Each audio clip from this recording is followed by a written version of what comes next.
മമ്പറപ്പാപ്പാന്റെ കാലത്ത് ഒരു വലിയ സിംഹമാണ് ഇറങ്ങിയത്. സുബ്ഹാനല്ലാഹ്. ആളുകളാകെ ബേജാറില്ല. എന്താക്കും? കാട്ടിലെ രാജാവ് സിംഹരാജൻ നാട്ടിലിറങ്ങി അപകടങ്ങൾ പിടിച്ച് ജനങ്ങൾ പുറത്തിറങ്ങുന്നില്ല. ഒരാളും പുറത്തിറങ്ങുന്നില്ല. ജനങ്ങൾ ആകെ ബുദ്ധിമുട്ടി പുറത്തിറങ്ങാതിരിക്കാൻ പറ്റുമോ? പണിക്ക് പോകണ്ടേ, ജോലിക്ക് പോകണ്ടേ, ആവശ്യങ്ങൾക്ക് പുറത്തു പോകണ്ടേ?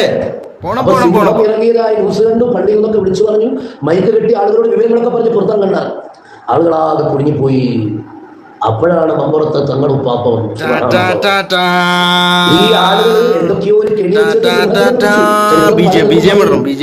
അങ്ങനെ ഇത് ഭയങ്കര പ്രശ്നം ഉണ്ടാക്കി. ആളുകളാകെ വിടങ്ങളായപ്പോ ആദ്യം വന്നവിടെ മമ്പുറം തങ്ങൾ ഉപ്പാപ്പ അവിടെ എത്തി, ഹാജരായി. തങ്ങൾ ഉപ്പാപ്പ സിംഹത്തിന്റെ അടുത്തേക്ക് പോയി. ആളുകൾ പൊടിച്ചു. തങ്ങൾ ഉപ്പാപ്പ അങ്ങോട്ട് പോകണ്ട, ആ സിംഹം വലിയ ദേശത്തില.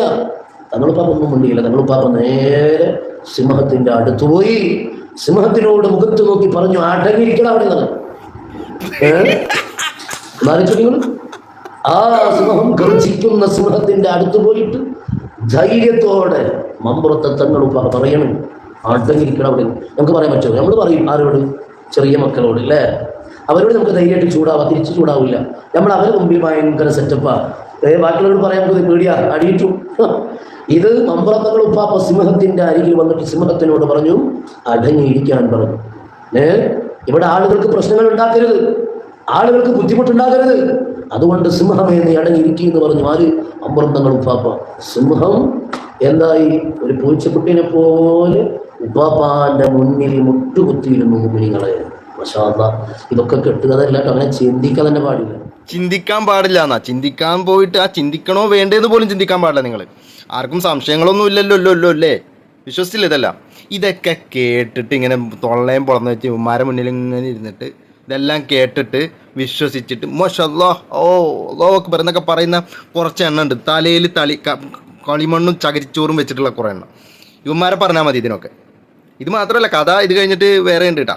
എന്നിട്ട് ആ പൂച്ചക്കുട്ടിയെ പോലെ ഇരുന്ന സിംഹം പിന്നെ പെട്ടെന്ന് അങ്ങോട്ട് എണീറ്റ് ഇവരുടെ കഥയിലുള്ള മമ്പുറം തങ്ങളുടെ മുന്നിൽ പിന്നെ പെട്ടെന്ന് അങ്ങോട്ട് എണീറ്റ് ഗർജിച്ച് അങ്ങോട്ട് വന്നപ്പോൾ എൻ്റെ പുന്നാര സുഹൃത്തുക്കളെ തങ്ങളിപ്പോൾ കൈ അങ്ങോട്ട് ഇട്ട് ആ തൊള്ളയിലോട്ട്, അതിൻ്റെ മറ്റേ തൊള്ളയിലോട്ട് കൈ അങ്ങോട്ട് ഇട്ടിട്ട് ഗർജിക്കുന്ന സിംഹത്തിൻ്റെ തൊള്ളയിലോട്ട് കൈ ഇട്ടിട്ട് വാല് വരെ കൈ അങ്ങോട്ട് നീട്ടി അതിനെ അകവും പുറം അങ്ങോട്ട് മറിച്ച്.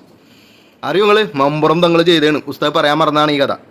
ബാക്കി ആ വാല് വരെ കൈയിട്ടിട്ട് അങ്ങോട്ട് മറിച്ച് അകവും പുറവും മറിച്ച് കുടലും പണ്ടൊക്കെ പുറത്തായിട്ട് ഇതേ സിംഹം ഇങ്ങനെ നിൽക്കണം.